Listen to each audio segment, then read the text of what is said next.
పహల్గాం ఉగ్రదాడి తర్వాత తొలిసారిగా భారత్ పాకిస్తాన్ మధ్య మ్యాచ్ జరుగుతుండటంతో సర్వత్రా ఉత్కంఠ నెలకొంది. ఒకవైపు పాక్తో మ్యాచ్ వద్దంటూ జరుగుతున్న ఆందోళనలు ముమ్మరమయ్యాయి. మరోవైపు ఇరు జట్లకు ఈ మ్యాచ్ అత్యంత ప్రతిష్టాత్మకంగా మారడంతో క్రీడాభిమానుల్లో ఆసక్తి పెరుగుతుంది. పహల్గాం ఘటనను మర్చిపోయారా? అసలు పాక్తో మ్యాచ్ ఎలా ఆడతారంటూ ఎంఐఎం ఎంపీ అసదుద్దీన్ ఓవైసీ సహా పలువురు నేతలు ప్రశ్నిస్తున్నారు. నిరసనల మధ్య జరుగుతున్న ఈ మ్యాచ్ ఎలా ఉండబోతుంది? ఇదే అంశానికి సంబంధించి ఈ రోజు డిబేట్లో చర్చిద్దాం. డిబేట్లో మనతో పాటు పాల్గొంటున్నారు ఇన్స్పోర్ట్ క్రికెట్ అకాడమీ సయ్యద్ గారు, అదేవిధంగా వెంకటేష్ గారు స్పోర్ట్స్ అనలిస్ట్, అదేవిధంగా పల్నాటి వెంకరెడ్డి గారు బీజేపీ నుంచి. రైట్ వెంకరెడ్డి గారు, వెంకటేష్ గారు మీ దగ్గరకు వస్తాను నేను. రైట్ సయ్యద్ గారు, సో ఏం చెప్తారు? ఒకవైపు దేశ ప్రయోజనాలు, మరోవైపు సైనికుల త్యాగాలు, మధ్యలో cricket.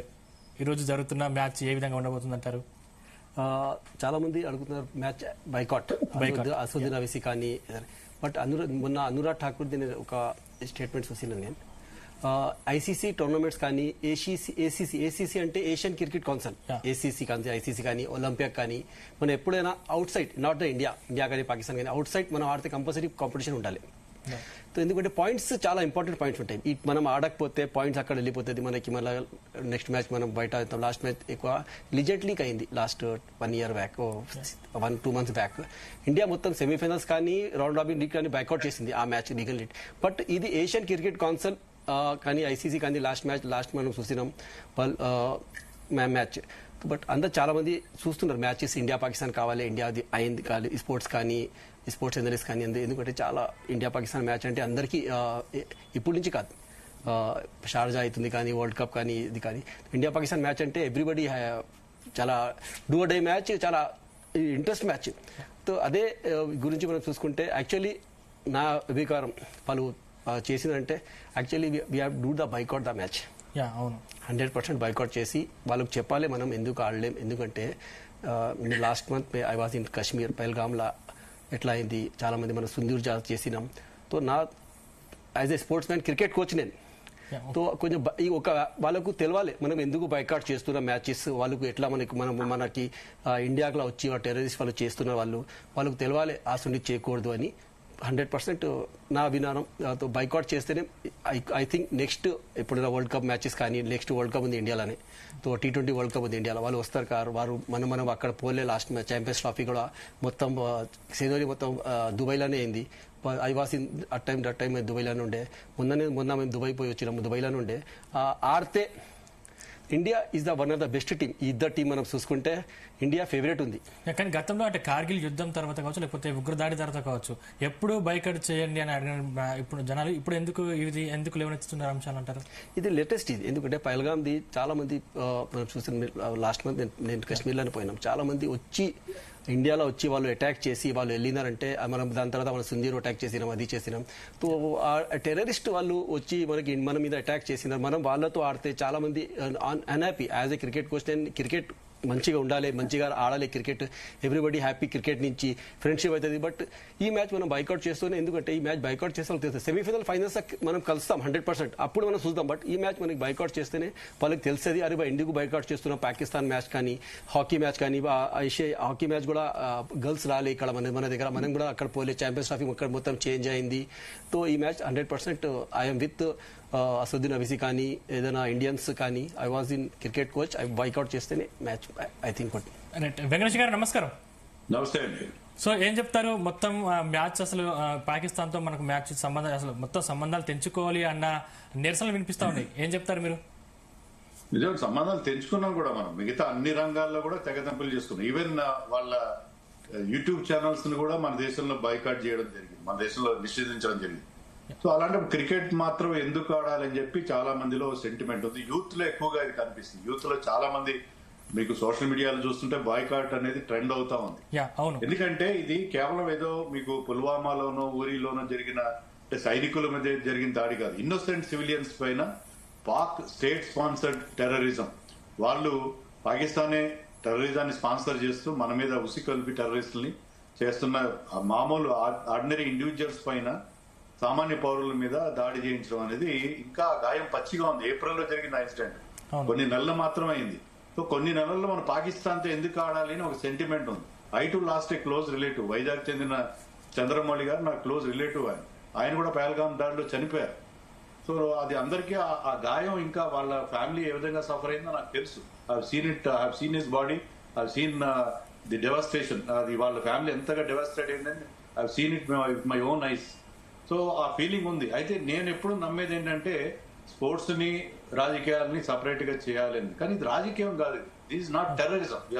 Pakistan is a terrorist state. ఆ టెర్రరిస్ట్ స్టేట్ తో మనం ఆడుతున్నప్పుడు సరే పాకిస్తాన్ టెర్రరిజాన్ని ప్రోత్సహిస్తున్న దేశంతో మనం ఎందుకు ఆడాలనే ఫీలింగ్ అందరిలో ఉంది. కానీ నాకు నచ్చని అయితే ఓకే ఆడుతున్నారు ఏషియా కప్ బాగానే ఉంది.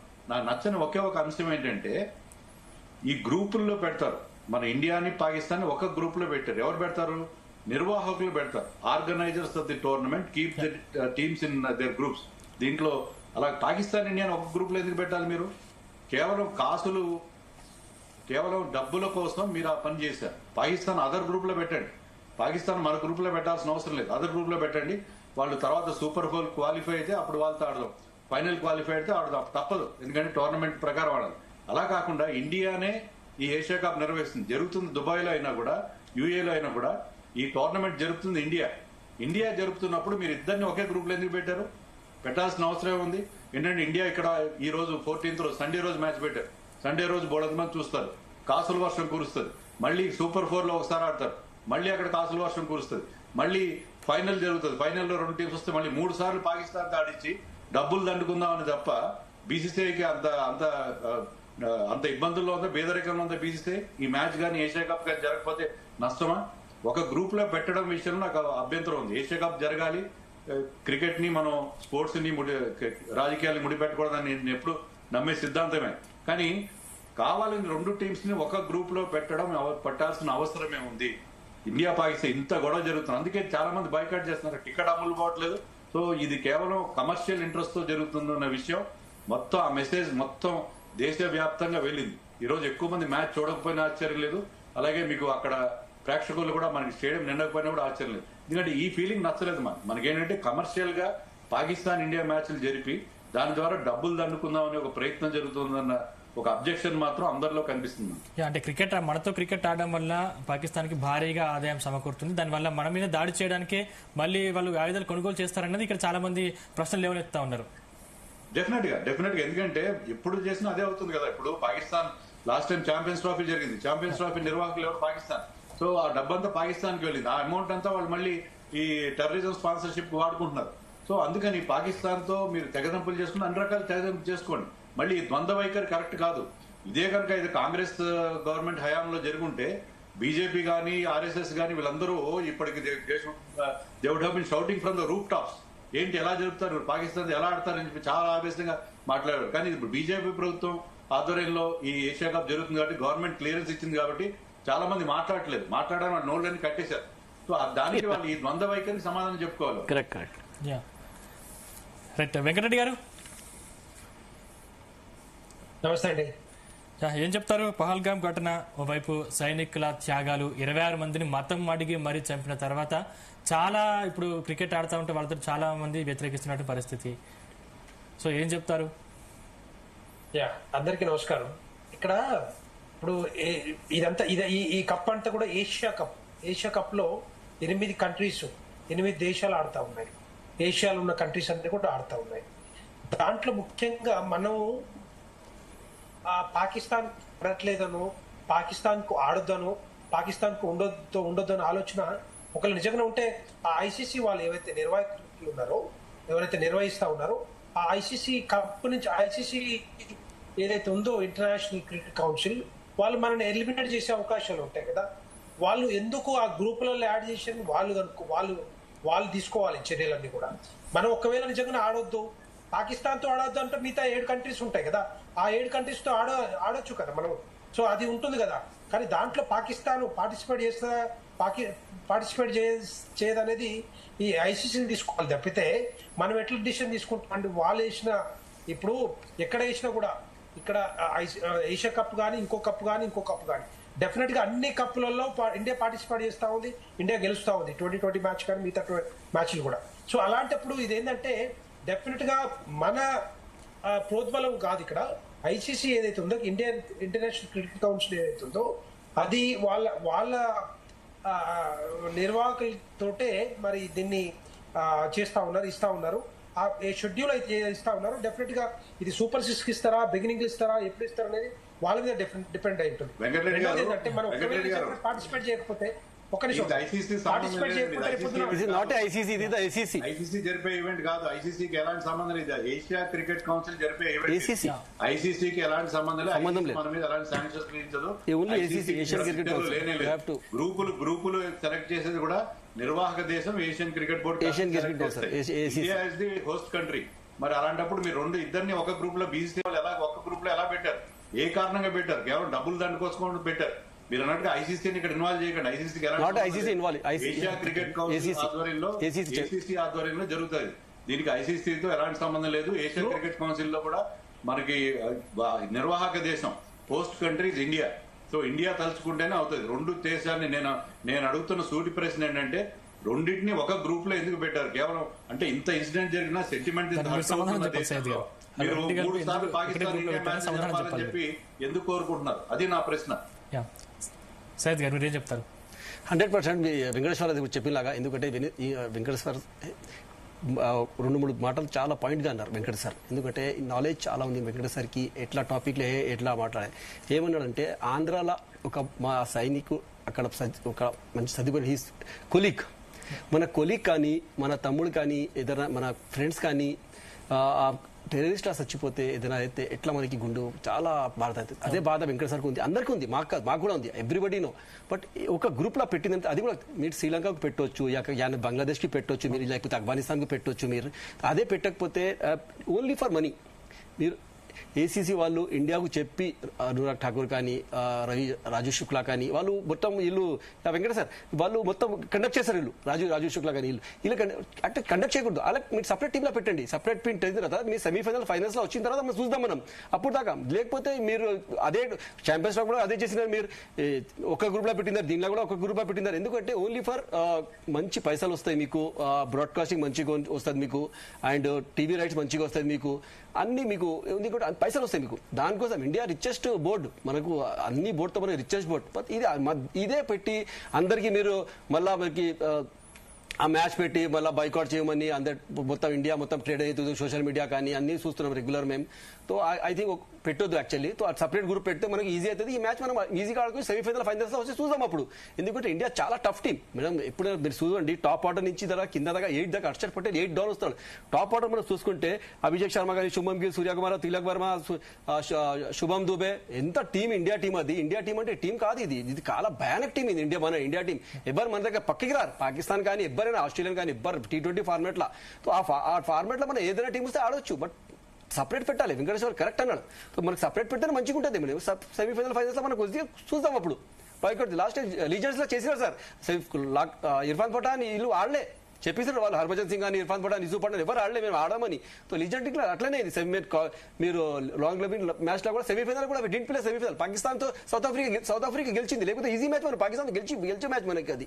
సో ఇది కూడా సేమ్ అట్లనే ఒక గ్రూప్ లో పెట్టొద్దు. You have to put separately. So easy అవుతుంది మనకి. మొత్తం సపరేట్ పెడితేనే ఈజీ అవుతుంది. లేకపోతే మనకి కండెంలు, బాయ్కాట్లు అవి ఏమి ఉండవు మనకి. వెంకటేష్ గారు ఒక నిమిషం అండి, నేను మాట్లాడుతూ అయితే కట్ అయింది. నేను బయట ఉన్నా, నెట్ ఇష్యూ ఉన్నట్టు పడుతుంది చూస్తుంటే. హలో చెప్పండి వెంకటరెడ్డి గారు. అయితే నేను ఏమంటున్నా అంటే ఇది బేసిక్ గా పాకిస్తాన్ తోటి మొత్తం అన్ని సంబంధాలు తెగిపోయినాయి. ప్రధానమంత్రి నరేంద్ర మోడీ గారు అన్నిసార్లు చెప్పారు, ఎట్టి పరిస్థితుల్లో పాకిస్తాన్ ఎంకరేజ్ చేసేది లేదు, ఎట్టి పరిస్థితుల్లో పాకిస్తాన్ సంబంధాలు ఉండవు, డిప్లొమాటిక్ టైస్ ఉండవు, ఎట్టి పరిస్థితుల్లో సంబంధాలు ఉండవని చెప్పి క్లారిటీ ఇచ్చారు. వెంకటరెడ్డి గారు మీ దగ్గర కొంచెం సిగ్నల్ ప్రాబ్లం ఉన్నట్టుంది, నేను మీతో మళ్ళీ మాట్లాడతాను. రైట్ వెంకటేష్ గారు. సో మనం అవతల లేదు, పాకిస్తాన్ మనకు అవసరం కూడా లేదు చెప్పాలంటే, పాకిస్తాన్ తో అవసరం కూడా చెప్పాలంటే. కానీ ఇక్కడైతే ఏదైతే ఏషియా కప్ లో ఒక 8 కంట్రీస్ ఉన్నాయో నాకు తెలియదు, కానీ దాంట్లో BCCI కానీ మరి ఎవరు పెట్టారు ఏంటనేది నాకు. వెంకటరెడ్డి గారు మీ దగ్గర కొంచెం సిగ్నల్ ఇష్యూ ఉంది, నేను మళ్ళీ మీతో మాట్లాడతాను. వెంకటేష్ గారు చెప్పండి. మనం అవతల వారికి లీనియన్స్ ఇవ్వకూడదు అంటే దాదాపు ఇప్పుడు మనం పాకిస్తాన్ ఒకవేళ మ్యాచ్ ఆడకపోతే, వెంకటరెడ్డి గారు మీతో మాట్లాడతాను. ఒకవేళ దానికి దాదాపు మనకు అంటే పాకిస్తాన్కి మనము వద్దు అని చెప్పగలిగినట్టయితే ఇప్పుడు ఖచ్చితంగా మన మీద లీనియన్స్ తీసుకుంటుంది, అంటే ఇండియా మా మీద గెలవలేకపోతుంది, అందుకే దాని నుంచి తప్పుకుంది అనే వాదనలు వినిపిస్తాయి. కాబట్టి ఖచ్చితంగా ఇండియా దాంట్లో పాల్గొంటుంది అనేది చాలా మంది కూడా మాట్లాడుతున్నటువంటి ప్రశ్నలు కదా. అది ఎట్లా అవుతుందండి ఇండియా గెలవలేకపోవడం అంటే మనం ఎందుకంటే మనం లీనియన్స్ ఇవ్వకూడదు, ఖచ్చితంగా వాళ్ళ మీద ఆడి నెగ్గి చూపెట్టాలి అని చాలా మంది కోరుకుంటున్నారు. అది చాలా అది బేస్లెస్ ఆర్గ్యుమెంట్ అండి. ఎందుకంటే ఇటీవల కాలంలో పాకిస్తాన్ మీద మనం 9 out of 10 times గెలుస్తాం. చాలా అరుదుగా మనం పాకిస్తాన్ చేతిలో ఓడిపోయాం. అలాంటప్పుడు పాకిస్తాన్ అనడం అనేది బేస్లెస్ ఆర్గ్యుమెంట్. పాకిస్తాన్ మన చేతిలో ఎప్పుడు ఓడిపోలేదు. మొన్న రీసెంట్ గానే ఛాంపియన్స్ ట్రోఫీలో ఓడించాం, అంతకుముందు last year T20 world cup లో ఓడించాం, అంతకుముందు 2022 T20 వరల్డ్ కప్ లో విరాట్ కోహ్లీ ఒక అద్భుతమైన ఇన్నింగ్స్ ఆడి వాళ్ళ మీద ఓడించారు. సో ఇటీవల కాలంలో ఒకప్పుడు పాకిస్తాన్ స్ట్రాంగ్ గా ఉండేది, ఇమ్రాన్ ఖాన్ ఉన్నప్పుడు, తర్వాత మనకి వసీం అక్రమ్, వకార్ యూనస్ వీళ్ళందరూ ఉన్నప్పుడు పాకిస్తాన్ స్ట్రాంగ్ గా ఉండేది, అప్పుడు మనకు గట్టి ఫైట్ ఇచ్చేది. కానీ కరెంట్ పాకిస్తాన్ టీం గత 10-15 సంవత్సరాలుగా Pakistan team is week team. మనకి ఎక్కడ ఏ మాత్రం మన దరిదాపుల్లో కూడా లేరు వాళ్ళు. అలాంటప్పుడు వాళ్ళు మనకి పోటీ ఇస్తున్నారు, వాళ్ళకి జడిసి మనం ఏదో విత్డ్రా అవుతున్నాం అని ఎవరైనా మాట్లాడితే దానంతా అర్థం లేని ఆర్గ్యుమెంట్ ఎవరికి లేదు. అంటే వాళ్ళకి క్రికెట్ తెలియకుండా మాట్లాడేవాళ్ళు. క్రికెట్ లో ఏమవుతుంది, పాకిస్తాన్ మనతో ఎన్నిసార్లు ఆడాం, మనం వాళ్ళతో ఎన్నిసార్లు మనం గెలిచాం. ఒకప్పుడు మన మీద వాళ్ళకి ఏదైనా పైచే ఉందేమో, కానీ for the last 10-15 years we have been beating Pakistan black and blue in almost all tournaments everywhere. Sir చాలా మంది కొత్త ప్లేయర్లు కూడా ఉన్నారు కదా. కొత్త ప్లేయర్స్ ఉన్నారు. కొత్త ప్లేయర్స్ వీళ్ళు తిరుగులేని ప్లేయర్స్ అండి వీళ్ళు. ఇప్పుడు మనం T20 వరల్డ్ కప్ అయిన తర్వాత విరాట్ కోహ్లీ, రోహిత్ శర్మ, జడేజా వీళ్ళందరూ రిటైర్ అయ్యారు. ఆ తర్వాత మనం 25 matches ఆడుంటాం. దాంట్లో మనం ఓడిపోయిన ఏం తెలుసా, 3-4 matches ఓడిపోయాం, అంతకుమించి ఓడిపోలేదు. ప్రతి సిరీస్ మనం గెలిచాం. అప్పుడు ఆడిన ప్రతి సిరీస్ గెలిచాం, అన్బీటన్ గా ఉన్నాం మనం. సో ఈ సీనియర్స్ లేనంత మాత్రాన మన దగ్గర ఏమీ టాలెంట్ కొట్టుకోలేదు. బ్రహ్మాండమైన టాలెంట్ ఉంది. ఇప్పుడు అభిషేక్ శర్మ గానీ, తిలక్ వర్మ గానీ, తర్వాత ఇప్పుడు కొత్త సంజు శాంసన్, వీళ్ళందరూ దే ఆర్ బ్యాటింగ్ బ్యూటిఫుల్లీ. మన బౌలర్స్ కానీ ఎవ్రీబడి ఈస్ డూయింగ్ వెల్. ఈ చాలా మంది అశ్విన్ ఏం చెప్తున్నారంటే, రిటైర్ అయిన మన ఫార్మర్ ఇండియా అశ్విన్ ఏం చెప్తున్నారంటే, ఏషియా కప్ లో you should have India A team also, India team ఒకటి, ఇండియా ఏ టీమ్, ఈ 2 టీంలు కూడా పెట్టచ్చు. అంత టాలెంట్ మన దగ్గర ఉంది. అందుకని ఏదో సీనియర్ లేనంత మాత్రం మన టీం వీక్ అయిపోవడం అనే పరిస్థితి ఏమాత్రం లేదు. రైట్ సయ్యద్ గారు, అంటే ఆ టీంతో మన టీం ఎలా ఉండబోతుంది, ఎలా ఆడబోతుంది, అంటే దుబాయ్ వేదిక, అంటే దుబాయ్ పిచ్ మనకు చాలాసార్లు కలిసి వచ్చిన అంశమే, ఈసారి ఎలా ఉండబోతుంది అంటే? లాస్ట్ 2 months బ్యాక్ నేను దుబాయ్లో ఉండే. Venkatesh sir, I was in Dubai last 2 months back. మీకు తెలుసు రెగ్యులర్ మాకు మ్యాచ్ కూడా గల్ఫ్ కప్ ఆడడానికి పోతాం మేము దుబాయ్కి. మేము కూడా ఆడలే. ఆఫ్ఘనిస్తాన్తో ఆడినాం, శ్రీలంకతో ఆడినాం, న్యూజిలాండ్తో ఆడినాం, పాకిస్తాన్తో ఆడలేము మేము. ఆ వికెట్ ఎట్లా ఉందంటే బ్లాక్ సాయిల్, కొంచెం స్వింగ్ ఉంటుంది, హ్యూమిడిటీ ఎక్కువ ఉంటుంది అక్కడ. సో దానికోసం దుబాయ్ స్టాండర్డ్ టైం 6:30 ఉంది టైమింగ్. యాక్చువల్ 4 o'clock అనుకున్నారు వాళ్ళు. సో ఆ స్టాండర్డ్ టైంలో మనకి స్టాండర్డ్ టైంలో మనకి 1.5 hour డిఫరెంట్ ఉంది. మనకి 8 o'clock స్టార్ట్ అయింది. సో హ్యూమిడిటీ ఎక్కువ ఉంటుంది అక్కడ. మనం అయితే మ్యాచ్ అయితే సో బ్యాటింగ్ తీసుకుంటే, బౌలింగ్ తీసుకుంటే మనకి ఏం లేదు. ఎందుకంటే బ్యాటింగ్ పర్ఫార్మెన్స్ చూసుకుంటే టాప్ ఆర్డర్ మనది, మిడిల్ ఆర్డర్ మనది, అండ్ బౌలింగ్ వరుణ్ చక్రవర్తి కానీ, స్పిన్ బిట్స్ చూసుకుంటే కుల్దీప్ యాదవ్ లాస్ట్ మ్యాచ్, అదే బుమ్రా కానీ, అక్షదీప్ సింగ్ కానీ, వాళ్ళకు చూసుకుంటే 2-3 ఉన్నారు వాళ్ళు. అంత లేదు. షాహిన్ షా అఫ్రీదీకి మనం చూసిన last match, and Saim Ayub కానీ, ఫక్ర జమా కానీ, 2 ఉన్నారు. దాని తర్వాత మొత్తం యంగ్స్టర్స్ ఉన్నారు వాళ్ళ దగ్గర. లాస్ట్ మ్యాచ్ కూడా మనం చూసిన వాళ్ళు హాంకాంగ్తో కానీ అంత లేదు, వాళ్ళు 167 కొట్టిన. మన మ్యాచ్ మనం చూసుకుంటే అగేన్స్ట్ యుఏఈ 4 overs అయిపోయింది మ్యాచ్. 1 side match. 20 overs కూడా టూ ఇన్నింగ్ లో 20 overs కూడా కాలేదు. మన స్టాండర్డ్స్ చూడండి, అభిషేక్ శర్మ మంచి స్టార్ట్ ఇస్తున్నాడు, కింద దాకా ఉంది బ్యాటింగ్. మీరు Hardik Pandya is coming 7th, దాంతో Harshad Patel coming 8th down. మీరు చూడు బ్యాటింగ్ డీప్. వాళ్ళు మనకు బ్యాటింగ్ వచ్చిందంటే 270-280 ఈజీ కొట్టేస్తారు వాళ్ళకి. ఆ షాహిన్ షా అఫ్రీదీ ఒక బిఫోర్ మనం చూసుకుంటే 80s 90s కానీ వసీం, ఇప్పుడు వెంకటేశ్వర చెప్పిన లాగా వసీం అక్రమ్, జాయిద్ మెహరాత్, ఇమ్రాన్ ఖాన్, ఆ టీం వేరే టీం ఉండి, బ్యాటింగ్ షోయబ్ అలీ, బ్యాటింగ్ వేరే టీం ఉండి, ఫీల్డింగ్ కానీ అది కానీ ఆ టీం డిఫరెంట్ ఉంటాయి. ఈ టీంకి మనం చూసుకుంటే మన టీం చాలా హైక్ ఉంది. 50-50 కూడా వారు మన దగ్గర రారు. వాళ్ళు మ్యాచ్ అయితే 100% ఇండియా ఇన్షాల్లా గోయింగ్ టు విన్. గెలిస్తే మ్యాచ్ అయితే. ఇప్పుడు దాకా మనకు కన్ఫర్మేషన్ కాలే, సోషల్ మీడియాలో అన్ని బైకౌట్ చెప్తున్నారు. ఒక టాస్ అయినప్పుడు దాకా మనం చెప్పలేం. ఆ టికెట్స్ ఇప్పుడు చెప్పినలాగా టికెట్స్ ఇప్పుడు దాకా టికెట్స్ కూడా లేకపోతే బిఫోర్ ఇండియా పాకిస్తాన్ మ్యాచ్ అంటే ఇప్పుడు చూడండి, ఒక మ్యాచ్ ఆస్ట్రేలియాలో మ్యాచెస్, వన్డే ఇంటర్నేషనల్ మ్యాచెస్ ఇప్పుడే ఆల్రెడీ 6 months బ్యాకే టికెట్స్ మొత్తం ఫుల్ సోల్డ్ అవుట్ అయింది. ఎందుకంటే పరిస్థితి కనిపించలేదు కదా. అవును, ఆసంటిది కనిపిస్తలేదు. దానికోసం మన టాస్ ఎప్పుడు దాకా అయింది, టాస్ అప్పుడు దాకా మనం చెప్పలేం. బట్ ఇండియా 100% గ్రౌండ్ కు పోతుంది. సో సో మ్యాచ్ ఆడితేనే మనకి ఈజీ, మనకి వన్ సైడ్ మ్యాచ్ ఇది. మనకి గ్రౌండ్ కానీ ఆ పిచ్ రిపోర్టింగ్ కానీ ఆ దుబాయ్లో లాస్ట్ టైం మనం ఛాంపియన్స్ ట్రోఫీ అక్కడే గెలిచినాం. ఆ పిచ్ ఎట్లా ఉంటుంది, ఆ గ్రౌండ్ ఎట్లా ఉంటుంది, ఇండియన్ ప్లేయర్స్కి అన్నీ తెలుసు. అందుకే హార్దిక్ పాండ్యా కానీ వాళ్ళు అక్కడ శుభం గిల్ కానీ అందరు సూర్యకుమార్ యాదవ్ అక్కడే ఉంటే you know everything. So easy మనకి వన్ సైడ్. ఐ థింక్ మనది సెకండ్ గ్రౌండ్, అది హోమ్ గ్రౌండ్. వెంకటరెడ్డి గారు ఉన్నారా? రైట్, వెంకటేష్ గారు చెప్పండి. అంటే దీంట్లో ముఖ్యంగా ఏం క్రీడలు రాజకీయం అంటే వేరుగా చూడాలి ఇక్కడ? క్రీడలు రాజకీయాలను మిక్స్ చేయడం కరెక్ట్ కాదండి బేసికల్గా. ఎందుకంటే మనకి ఎన్నో సందర్భాల్లో గతంలో చూసాం ఆ క్రీడలు రాజకీయాలు మిక్స్ చేయడం వల్ల. ఒలింపిక్స్ లో రష్యన్ బ్లాక్ కొన్నిసార్లు బైకాట్ చేయడం, అమెరికా బ్లాక్ ఒకసారి బైకాట్, కోల్డ్ వార్ ఉన్నప్పుడు చాలా చూసాం. సో క్రీడల్ని రాజకీయాల్ని వేరు చేసి చూడాలని చెప్పి క్రీడాభిమానులు అందరూ కోరుకుంటారు. అయితే ఇక్కడ ఇష్యూ ఏంటంటే this is not pure politics. వాళ్ళకి మనకి ఏదో సంబంధాలు సరిగ్గా లేవు పాకిస్తాన్ మన అని కాదు. మన దగ్గర ఉన్న ఇన్నోసెంట్ సివిలియన్స్ ని వాళ్ళు టెర్రరిస్టులు పంపించి ఉసిగొల్పి వాళ్ళని చంపిస్తున్నారు. అది సెంటిమెంట్స్ హర్ట్ చేసింది. ఇక్కడ మనది ఈ basic issue sports and politics కాదు. ఇక్కడ the sentiments of the affected people, ఎవరైతే ఈ దాడుల వల్ల వాళ్ళ ఫ్యామిలీలో నష్టపోయారో వాళ్ళ సెంటిమెంట్స్ ని దృష్టిలో పెట్టుకోవాలి. వాళ్ళతో పాటు జనరల్ ఫీలింగ్ ఏంటంటే పాకిస్తాన్ కి మనకి రామ్ అసలు ఎలాంటి సంబంధాలు ఉండకూడదు అని చెప్పి జనరల్ ఫీలింగ్ యూత్ లో చాలా ఎక్కువగా ఉంది. ఎందుకంటే సోషల్ మీడియా వచ్చేసింది. సోషల్ మీడియాలో మీరు ఎక్కడ చూసినా సరే ఆ పెహల్గామ్ విక్టిమ్స్ ఫోటోలు పెట్టి దాన్ని తర్వాత ఈ క్రికెట్ మ్యాచ్ ఫోటోలు పెడుతున్నారు. సో చాలా యూత్ లో ఆగ్రహావేశాలు ఉన్నాయి. చాలా మంది బాయ్కాట్ చేస్తున్నారు. నాతో ఇంటరాక్ట్ అయిన కొంతమంది క్రికెట్ ఫ్యాన్స్ ఏం చెప్తున్నారంటే మేము ఇంతవరకు ఒక్క మ్యాచ్ కూడా చూడలేదు, ఏషియా కప్ మొత్తాన్ని మేము బ్యాన్ చేస్తాం, not only India Pakistan match కాదు, మేము ఏషియా కప్ మొత్తాన్ని ఈ టోర్నమెంట్ అసలు we're not considering at all అని చెప్పి. సో ఆ సెంటిమెంట్స్ కి రెస్పెక్ట్ ఇవ్వాలి. సో మ్యాచ్ జరుగుతుంది, చూసేవాళ్ళు చూస్తారు, మనందరం కూడా చూసే దాంట్లో. కానీ ఎవరైతే హర్ట్ అయ్యారో వాళ్ళ సెంటిమెంట్స్ కి we have to give respect. వాళ్ళ సెంటిమెంట్స్ పాలిటిక్స్ తో సంబంధం లేదు. ఎప్పుడైతే ఇన్నోసెంట్ సివిలియన్స్ మీద దాడులు జరుగుతున్నాయో, మామూలుగా యుద్ధాలు జరిగినప్పుడు కార్గిల్ వార్ జరిగినా లేకపోతే ఇంకొకటి జరిగినా లేకపోతే మన సైనికుల మీద వాళ్ళు దాడి చేసినా అదంతా మిలిటరీ ఆపరేషన్స్, వాటికి మనం దాని సంగతి వేరే. కానీ ఇన్నోసెంట్ సివిలియన్స్ మీద వాళ్ళకి ఎలాంటి సంబంధం లేదు. టూరిస్టులు కాశ్మీర్ లో సరదాగా ఏదో విహారయాత్రకని వెళ్ళిన వాళ్ళ మీద ఎందుకంటే గతంలో ఎప్పుడు టెర్రరిస్టులు ఎప్పుడు దే నెవర్ టార్గెటెడ్ టూరిస్ట్. ఎక్కడ కూడా జరగలేదు ప్రపంచంలో, ఎక్కడ టూరిస్టులు ఎవరు టార్గెట్ చేయరు టెర్రరిస్టులు. సో టూరిస్టుల మీద టార్గెట్ చేయడం అనేది అది చాలా వరకు సెంటిమెంట్స్ ని హర్ట్ చేసింది. అది మనం దృష్టిలో పెట్టుకోవాలి. కానీ పాక్ ఇక్కడ టెర్రరిజాన్ని ప్రోత్సహిస్తూనే మరోవైపు ఆట పేరుతో సహకారం చూపడం ఏంటి అసలు? అంటే ఇప్పుడు వాళ్ళు ఆడతారు, వాళ్ళకి objection. India is host country, మేము ఆడతాము. బయట టోర్నమెంట్ అసలు ఇండియా ఏం చేయాల్సిందంటే ఏషియా కప్ నిర్వాహక దేశం ఇండియా కాబట్టి మేము ఇండియాలో జరుపుతామని చెప్పాలి. పాకిస్తాన్ వాళ్ళు రావంటారు, రాకపోతే వాళ్ళని వదిలేయండి. అలాగే లేదా టోర్నమెంట్ మొత్తం రద్దు చేయండి. ఏషియా కప్ రద్దు అవ్వడం వల్ల వచ్చే నష్టం ఏమి లేదు. ఎందుకంటే గతంలో ఏషియా కప్ రద్దయిన సందర్భాలని ఒకసారి శ్రీలంకతో సత్సంబంధాలు లేక మన 90s లో మనం ఏషియా కప్ లో ఇండియా టీం బాయ్కాట్ చేసింది.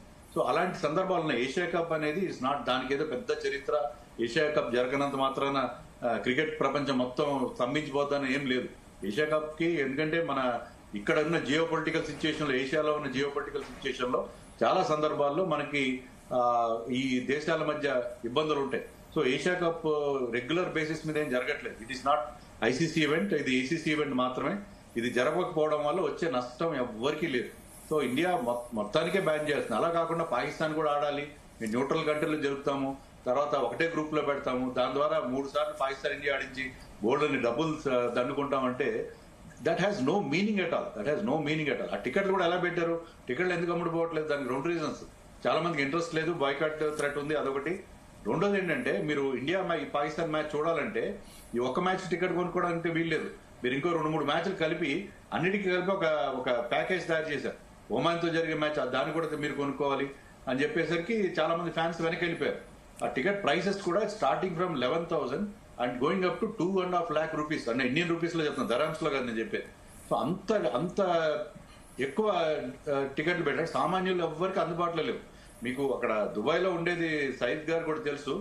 అక్కడ ఉండేదంతా ఎవరు, మామూలుగా లేబర్ గా వెళ్ళిన వాళ్ళు ఇండియన్స్, మన ప్రవాస భారతీయులు కానీ పాకిస్తాన్ ఎవరైనా వాళ్ళు ఏంటో అక్కడ హ్యాండ్ టు మౌత్ పీపుల్. వాళ్ళు అక్కడ క్యాబ్లు నడుపుకుంటాను లేకపోతే వేరే చిన్న పనులు చేసుకుంటూ ఉండేవాళ్ళు ఎక్కువ మంది ఉంటారు. ఆపరేషన్ సింధూర్ ఇంకా ఆగిపోలేదు, ఉగ్రవాదులతో చర్చలు ఉండవు అన్న తర్వాత ఒకవేళ నిజంగానే క్రికెట్ మ్యాచ్ పాకిస్తాన్ తో ఆగిపోతే దాని తదుపరి ప్రభావం ఎలా ఉండబోతుందంటారు? ప్రభావం ఏముండదండి. ఇప్పుడు ఇండియా ఎందుకు ఇప్పుడు ఎలా చేస్తున్నారంటే బేసిక్ గా మనం we're trying to bid for Olympics 2036 Olympics కి బిడ్డింగ్ ఈ ఇయర్ లోనూ నెక్స్ట్ ఇయర్ లో జరగబోతుంది. దానికోసం మనం వెళ్తున్నాం. తర్వాత ఇండియాలో మనం ఉమెన్స్ వరల్డ్ కప్ ఒక నెల రోజుల్లో జరగబోతుంది. సో వీటన్నిటికీ కూడా ఇది ఆటంకం కాకూడదు అని చెప్పి మనం ఏంటంటే మనం పాకిస్తాన్ తో ఆడడం మేము అలా భీష్మించుకుని ఉంటే మన ఒలింపిక్ మన బిడ్ కి అన్నిటికీ కూడా ఆటంకంగా ఉంటుందని చెప్పి బహుశా కేంద్ర ప్రభుత్వం ఈ ఏషియా కప్ జరిపే ప్రయత్నం మాత్రం చేస్తున్నారు. సో బట్ ఇన్ జనరల్ నేనెప్పుడు సమర్థిస్తాను ఏంటంటే క్రికెట్ ని రాజకీయాలని దూరంగా ఉంచాలని సమర్థిస్తాను. దానికి I welcome hosting of Asia cup. కానీ నేను చెప్పిన నాకు ఒకే ఒక అబ్జెక్షన్ ఏంటంటే సేమ్ గ్రూప్ లో పెట్టకుండా ఉండాల్సింది. సేమ్ గ్రూప్ లో పెట్టకుండా ఉంటే చాలా వరకు సెంటిమెంట్స్ హర్ట్ అయ్యి ఉండేవి కాదని నేను భావిస్తున్నాను. సయ్యద్ గారు, అంటే ఒకవేళ భవిష్యత్తులో నిజంగానే ఇండియా పాకిస్తాన్ క్రికెట్ పూర్తి స్థాయిలో ఆగిపోతే గ్లోబల్ క్రికెట్ పై నిజంగానే ఎలాంటి ప్రభావం ఉంటుందంటారు? 100%. ఎందుకంటే ఇండియా పాకిస్తాన్ ఎప్పటి నుంచి కాదు, చాలా 80s 90s నుంచి మనం చూసుకుంటాం. ఇండియా పాకిస్తాన్ ఎప్పుడే రైవల్స్. ఆ మ్యాచ్కి మనం ఆస్ట్రేలియా కానీ ఇంగ్లాండ్ కానీ యాషెస్ ఎట్లా ఉంటుంది అట్లా ఉంటుంది India Pakistan match, India England match కానీ. ఎప్పుడైనా ఎవ్రీబడి వాచింగ్. మనం ఇండియా పాకిస్తాన్ కాదు, అవుట్ సైడ్ దా. నేను చాలా రెగ్యులర్ మేము శ్రీలంక కానీ దుబాయ్ కానీ మేము మలేషియా కానీ అక్కడ కూడా మనం చూస్తే మలేషియాలో వాచ్ చేస్తున్నారు. శ్రీలంకలో ఇండియా పాకిస్తాన్ మ్యాచ్ అంటే వాళ్ళు కూడా తెలుసు వారు ఇది మంచిగా ఉంటుంది. ఇండియా పాకిస్తాన్ మ్యాచ్ అంటే టకాఫర్ ఉంటుంది India Pakistan match. So match కావాలి అది కాదు, ఆపాలి. ఎందుకు కావాలి అది ఇంపార్టెంట్ మనకి. ఎందుకు ఆపుతున్నారు ఆ టెర్రరిస్ట్ మనకి చాలా దారుణమైంది. So I think Asian cricket council decide చేయాలి, ఒక గ్రూప్లో పెట్టొద్దు. నెక్స్ట్ ఉంటే ఆల్రెడీ అయిపోయింది డిసైడెడ్ మ్యాచ్, అన్ని అయిపోయినాయి గ్రూప్లో. ఇప్పటి నుంచి కాదు, లాస్ట్ ఇది డిసైడ్ 2-3 months బిఫోర్ అవుతుంది. ఇప్పుడు మ్యాచ్ ఇలా మ్యాచ్ ఉంది, ఇప్పుడే మనం ఏం చేయలేము. ఇప్పుడు ఆల్రెడీ గ్రౌండ్స్ కానీ ఇప్పుడు బ్రాడ్కాస్ట్ కానీ సోనీ టీవీ కానీ అన్ని బ్రాడ్కాస్ట్ తీసుకున్నారు. ఐ థింక్ టాస్ ఎప్పుడు దాకా అవుతుంది అప్పుడు దాకా మనం చెప్పలేం. So 100 I think social media మనం బైకాట్ చేస్తే కానీ సోషల్ మీడియాలో అన్ని బైకాట్ చేసే కూడా ఏషియన్ క్రికెట్ కౌన్సిల్ కానీ ఇప్పుడు అనురాగ్ ఠాకూర్ కూడా చెప్పినారు, ఐసీసీ ఈవెంట్ కానీ ఏసీసీ ఈవెంట్ కానీ కంపల్సరీ మనం ఆడాలి. లేకపోతే పాయింట్స్ మనకి 2 points పాకిస్తాన్ గెలిస్తే పాకిస్తాన్ టాప్ లెవెల్ వెళ్ళిపోతుంది. మనం గెలిస్తే మనం టాప్ లెవెల్. ఎందుకంటే ఇద్దరు ఒక్కడోడే గెలిచినారు. ఆ టీంలో 2 టీం పూర్ టీంలు. 100% మనం ఆడకపోతే కూడా మనం క్వాలిఫై అయిపోతాం. బట్ మనం గెలిస్తే క్వాలిఫై అయితే అది మంచిది మనకి. 100% టాస్ ఎప్పుడు మనం 6:30 ఇండియన్ టైంలో మనకు 7కి తెలిసిపోతుంది మ్యాచ్ అవుతుంది కాదు. సో 100% వాళ్ళ దగ్గర గుడ్ బ్యాటింగ్ అట్లా కాదు, మనం చెప్పలేం. పాకిస్తాన్కి కూడా ఎప్పుడు ఏం చేస్తుందో ఏమో చెప్పలేం. వాళ్ళకి తెలియదు ఎప్పుడు ఏ మ్యాచ్ ఏం చేస్తారు వాళ్ళు. గెలిచి మ్యాచ్ ఓడిపోతారు, ఓడి మ్యాచ్ గెలుస్తారు వాళ్ళు. సో ఇప్పుడు దాకా మనం మొత్తం చూసుకుంటే ఏషియన్లో మనం ఎప్పుడో డౌన్ 10 times మనం గెలిచినాం. వాళ్ళు ఓన్లీ 8 times మనం గెలిచిన, వాళ్ళు 2 times గెలిచినారు వాళ్ళు ఏషియా కప్స్. లాస్ట్ మనం ఛాంపియన్స్ బిఫోర్ శ్రీలంక ఉండే. బట్ ఈ మ్యాచ్ మనం చూసుకుంటే మన టీం ఆ టీం చూసుకుంటే చాలా స్ట్రాంగ్ టీం. మెంటల్లీ కానీ ఫిజికల్లీ కానీ గౌతమ్ గంభీర్ మొత్తం టాక్టిక్ చేసుకొచ్చి bowling batting. So we have the very good team. ఇద్దరు అక్కడ చూసుకుంటే సామ్ అయూబ్ కానీ ఫక్ర్ జమా అండ్ షాహిన్ షా అఫ్రీద్ ఇద్దరు ముగ్గురు చూసుకుంటే we have the 11. We have the all match winners. అక్కడ 2-3 అంతే. అంటే గతంలో చూసుకుంటే ఇండియా పాకిస్తాన్ మ్యాచ్ చేస్తుందంటే చాలా ఉత్కంఠ ఎదురు చూస్తారు, కానీ ఈసారి పరిస్థితులు కనిపించారు. అట్లా లేదు, అదే కరెక్ట్ అన్నారు మీరు. బిఫోర్ మనం చూసుకుంటే ఛాంపియన్స్ ట్రోఫీలా బిఫోర్ పాకిస్తాన్ ఇండియాకు వచ్చింది, ఆ మ్యాచ్ కూడా చూసినా మనం. ఆ మ్యాచ్ ఇండియా పాకిస్తాన్ మ్యాచ్ చాలా ఉండే. ఇప్పుడు లేదు, జోష్ లేదు. అరే ఇండియా పాకిస్తాన్ పోనీ మనం చూడలేమని చాలా మంది నా ఫ్రెండ్స్ కానీ. అది క్రికెట్ క్వశ్చన్ రెగ్యులర్ మేము మాది కూడా రెగ్యులర్ పిల్లలకు అడుగుతారు, బెటా ఎట్లా ఉండి ఇండియా పాకిస్తాన్. లేదు sir I'm not watching the match అన్నారు. ఏమైంది beta just. So everybody last before ఎట్లా ఉండి చూడండి, ఆ జోష్ లేదు ఇండియా పాకిస్తాన్ మ్యాచ్ అంటే. మనం చూసుకున్నాం ఇండియా పాకిస్తాన్ మ్యాచ్ అంటే బిఫోర్ కర్ఫ్యూ లాగా హైదరాబాద్ లాగా మొత్తం కర్ఫ్యూ లాగా కానీ జెండల్ కానీ పట్టుకొని తిరుగుతాం. ఇండియా పాకిస్తాన్ మ్యాచ్ కానీ గెలిచిన తర్వాత మనం ఒక వార్ ఎట్లా గెలిచారు అట్లా ఉండే ఇండియా పాకిస్తాన్ మ్యాచ్ గెలిచిన తర్వాత. అసలు నేను చూస్తున్నాను సిటీలో మొత్తం ఏం ఇండియా పాకిస్తాన్ మ్యాచ్ అంటే ఎవరికి తెలియదు. యాక్చువల్లీ 90% తెలియదు ఇండియా పాకిస్తాన్ మ్యాచ్ ఉన్నదని ఇలా. సో అదే కొంచెం ఈ మ్యాచ్ బైకాట్ అయితే, ఈ మ్యాచ్ అయితేనే మనం నెక్స్ట్ మ్యాచ్ సెమీఫైనల్ ఫైనల్ 100% మనం కలుస్తాం. అప్పుడు మనం ఆడితే మంచిగా ఉంటుంది. వెంకటేష్ గారు, అంటే పాక్ పై ద్వేషం కేవలం క్రికెట్ మ్యాచ్లు ఎప్పుడో గుర్తొస్తుందా అన్న ప్రశ్నలు లేవనెత్తా ఉన్నారు కదా. అంటే ఒలింపిక్స్ ఉన్నాయి, లేకపోతే కామన్వెల్త్ కావచ్చు, వరల్డ్ ఛాంపియన్షిప్ కావచ్చు, ఈ ఈవెంట్లు కూడా తప్పుకుందామా అన్నట్టు కూడా చర్చ వస్తుంది కదా. అంటే ఒకటే మనకి ఇప్పుడు మిగతా స్పోర్ట్స్ లో మనం ఆడినప్పుడు అంతగా అది హైలైట్ కాదు. క్రికెట్ ఈజ్ మనకేంటంటే చాలా చాలా మన దేశంలో నేషనల్ గేమ్ అని ఏమి లేదు. హాకీ కూడా మన నేషనల్ గేమ్ కాదు. కానీ క్రికెట్ తో మనం చాలా ఐడెంటిఫై అవుతాం, మనకి ఆ సెంటిమెంట్స్ ఉంటాయి. క్రికెట్ మ్యాచ్ ఉండే వాల్యూ, క్రికెట్ మ్యాచ్ చూసే వాళ్ళు చాలా ఎక్కువ ఉంటారు. So playing cricket with Pakistan వేరే, లేకపోతే హాకీలోనో మరో క్రీడలో ఆడితే అది పెద్దగా ఆ వార్త కూడా ఎవరు పెద్దగా పట్టించుకోరు. కానీ క్రికెట్ లో ఆడకపోవడం వల్ల, క్రికెట్ తో ఆడడం వల్ల మనకి ఆ సెంటిమెంట్స్ హర్ట్ అవడం అనేది చాలా క్లియర్గా వస్తుంది. ఇంతగా ఎప్పుడు గతంలో కూడా ఎప్పుడైనా మన పాకిస్తాన్ ఆడినప్పుడు కూడా some section of people always say that మన పాకిస్తాన్తో ఎందుకు ఆడుతున్నాం, అప్పుడు ముంబైలో అటాక్ చేశారు, తర్వాత అంతకుముందు యూరిలో అటాక్ అయింది, పుల్వామాలో అటాక్ అయింది, అవన్నీ చెప్తారు, చాలా మంది అపోజ్ చేస్తారు. కానీ ఈసారి సెంటిమెంట్ అనేది పొలిటికల్ పార్టీస్ నుంచి అక్కడి నుంచి రాలేదు, జనం నుంచి, ముఖ్యంగా యూత్ లో, సోషల్ మీడియాలో ఇది ఎక్కువగా వినిపిస్తుంది. So this is a genuine sentiment of the people. దాన్ని మనం రెస్పెక్ట్ చేయాలి. చూసేవాళ్ళు చూస్తారు, నేను చూస్తాను, మ్యాచ్ చూడకుండా ఉన్నాను. కానీ ఎవరైతే ఈ మ్యాచ్ విషయంలో హార్ట్ ఫీల్ అవుతున్నారో, బాయ్కాట్ చేస్తున్నారో, let us respect their sentiment. అది నేను చెప్పేది. రైట్, మీరు కంక్లూడ్ ఇవ్వండి. మొత్తం మీద ఈ రోజు జరిగే మ్యాచ్ గురించి ఏం చెప్తారు? మ్యాచ్ ఇండియా ఈజీగా గెలుస్తుందండి, దాంట్లో ఎలాంటి సందేహం లేదు. ఇప్పుడు ఇండియా ఓడిపోవడానికి రెండే కారణాలు ఉంటాయి. ఒకటి ఏంటంటే ఇండియా గనక చాలా ఈజీగా తీసుకుని అండర్ ఎస్టిమేట్ చేస్తే పాకిస్తాన్ అండర్ ఎస్టిమేట్ చేస్తే ఓడిపోతారు, నెంబర్ 1. నెంబర్ 2 అంటే పిచ్ చాలా దారుణంగా ఉండి, మనం T20 వరల్డ్ కప్ లో ఆడినప్పుడు అది న్యూయార్క్ లో చాలా వర్స్ట్ పిచ్ అది. దాంట్లో మనం ఫస్ట్ బ్యాటింగ్ చేసి 115, 116 రన్స్ చేసాం, అయినా దాన్ని డిఫెండ్ చేసుకోగలిగాం బుమ్రా వల్ల. సో పిచ్ దారుణంగా ఉంటే తప్ప, లేకపోతే ఇండియా కనుక పాకిస్తాన్ అండర్ ఎస్టిమేట్ చేస్తే తప్ప మనం ఖచ్చితంగా గెలుస్తాం. ఎందుకంటే మన దగ్గర బ్రహ్మాండమైన బ్యాటింగ్ లో బ్రహ్మాండమైన టాలెంట్ ఉంది, బౌలింగ్ లో బుమ్రా ఉన్నాడు, వరుణ్ చక్రవర్తి ఉన్నాడు, కుల్దీప్ యాదవ్. వాళ్ళు వేసే ఆ 12 ఓవర్లు వాళ్ళు ఫేస్ చేయలేరు. ఆ 12 overs will be great danger for them. ఆ 12 ఓవర్స్ లో they cannot get away. Even singles చేయడం కష్టం ఉండదు ఆ 12 ఓవర్లు, వరుణ్ చక్రవర్తి, కుల్దీప్ యాదవ్ అండ్ బుమ్రా. సో ఆ మిగతా 8 ఓవర్లు ఏమన్నా వాళ్ళు ఆడుకోవాలి. అలాంటి సిచ్యువేషన్ ఉన్నప్పుడు ఇండియా విల్ బి 100% కానీ definitely India is going to win this match. నేను చెప్పిన ఆ 2 సందర్భాలు తప్పిస్తే ఇండియా ఖచ్చితంగా మ్యాచ్ గెలుస్తుంది. కానీ గతంలో చూసుకుంటే అభిమానులు అంత ఉత్సాహం చూపట్లేదు కదా ఈ మ్యాచ్ కి. అమ్మాయిలు ఇప్పుడు కూడా మనం ఆ నెంబర్స్ చూడాలి, ఎంతమంది చూస్తున్నారు, ఎంతమంది చూడట్లేదు, స్టేడియంలో ఫుల్ అయిందా లేదా. ఎందుకంటే ఇండియా యూఏఈ మ్యాచ్ జరిగినప్పుడు కూడా there was hardly any crowd. So ఈ ఏషియా కప్ లో మనకి ఎలాంటి ఇంట్రెస్ట్ రాలేదు జనాలకి. ఆ టీంలు కూడా ఎక్కువ టీంలు పెట్టారు. ఇంతవరకు జరిగిన టీంలన్నీ కూడా ఒక స్ట్రాంగ్ టీం, ఒక వీక్ టీంతో జరిగినాయి. దాంట్లో ఎలాంటి ఇంట్రెస్ట్ లేకుండా ఏకపక్షంగా జరిగినాయి. దానివల్ల ఈ ఏషియా కప్ ఎప్పటివరకు ఒక ఫ్లాప్ షోగానే ఉంది. ఈవెన్ ఇండియా పాకిస్తాన్ మ్యాచ్ కూడా ఒక ఫ్లాప్ షో అయ్యే ప్రమాదం మనకు అనిపిస్తుంది. రైట్, సయ్యద్ గారు మీరేం చెప్తారు చివరికి? 100% India very strong. Batting lineup కానీ మిడిల్ ఆర్డర్ ఎప్పుడైనా చూసుకోండి, మిడిల్ ఆర్డర్ ఎప్పుడెప్పుడు మంచిగా ఉంటుంది. మిడిల్ ఆర్డర్ బ్యాట్స్మెన్ కానీ మిడిల్ ఆర్డర్ అప్పుడు మనం గెలుస్తాం. ఇప్పుడు మీరు శుభం దుబే లాస్ట్ మ్యాచ్ చూసిన బ్యాటింగ్, ఈ క్యాన్ బ్యాటింగ్ అండ్ దాని హార్దిక్ పాండ్యా కానీ, అక్షర్ పటేల్ కానీ, టాప్ ఆర్డర్ మన దగ్గర టాప్ ఆర్డర్ మంచిగా ఉంది. అండ్ బుమ్రాకు వాళ్ళు చాలా ముష్కిల్. బుమ్రాకు ఆడినా కానీ వరుణ్ చక్రవర్తి, కుల్దీప్ యాదవ్. యాక్చువల్ కుల్దీప్ యాదవ్ ఇంగ్లాండ్ కూడా ఛాన్స్ లేదు, అదే చాలా అదే. సో ఈ మ్యాచ్ మనం చూసుకుంటే మన టాప్ ఆర్డర్ కానీ middle order we're a very good batting lineup. I think 90-80 మన దగ్గర పర్సెంటేజ్ ఉంది, వాళ్ళ దగ్గర 10-20% అంతే. మన we are the very good strong team. Toss జీత్కే బ్యాటింగ్ వాళ్ళు తీసుకుంటే వీళ్ళు అది ఏం లేదు. 1 సైడ్ 100% మంచి టార్గెట్. మనం బ్యాటింగ్ చూసుకుంటే 2+ టార్గెట్ అది. బ్యాటింగ్ మనం చాలా డీప్ బ్యాటింగ్ లైనప్ అనేది, టాప్ ఆర్డర్ కానీ మిడిల్ ఆర్డర్ కానీ బౌలింగ్ కానీ. అంటే మీరు ఉన్నాక దుబాయ్లో ఉండొచ్చారు, అసలు అక్కడ ఏం అబ్జర్వ్ చేస్తారు అసలు? దుబాయ్లో ఎట్లా ఉంటుంది, హ్యూమిడిటీ ఎక్కువ ఉంటుంది. సో ఆ మార్నింగ్ మనం మ్యాచ్ డిఫరెంట్ ఉంటుంది, కొంచెం ఓస్ ఉంటుంది. ఆ సెకండ్ బ్యాటింగ్ చేయని వాళ్ళకి ఈజీ అవుతుంది, సెకండ్ బ్యాటింగ్ చేయని వాళ్ళకి. ఎందుకంటే బాల్ కొంచెం బౌలింగ్ చేస్తే స్కట్ అవుతుంది, బాల్ కొంచెం అది సాఫ్ చేయాలి, అది ఓస్ పడుతుంది అక్కడ. సో హ్యూమిడిటీ ఎక్కువ ఉంది. బట్ నైట్లో ఆఫ్టర్ 9-9:30 తర్వాత కొంచెం ఓస్ పడుతుంది అక్కడ. గ్రౌండ్ కొంచెం పచ్చిగా అయిపోతుంది గ్రౌండ్. సో మనం చూసుకుంటే ఐ థింక్ బౌలింగ్ తీసుకుంటే మనకి ఈజీ అవుతుంది, చేజింగ్లో చాలా ఈజీ అవుతుంది మనకి. రైట్, థ్యాంక్ యూ సయ్యద్ గారు, థ్యాంక్ యూ వెంకటేష్ గారు, థ్యాంక్ యూ వెంకటరెడ్డి గారు, థ్యాంక్ యూ అండి. చర్చలో మాతో పాటు పాల్గొన్నందుకు ధన్యవాదాలు. మొత్తం మీద ఇవి ఈ రోజు డిబేట్లోని అంశాలు. చూస్తున్నాండి జీ తెలుగు న్యూస్, నిజం నిక్కచ్చిగా.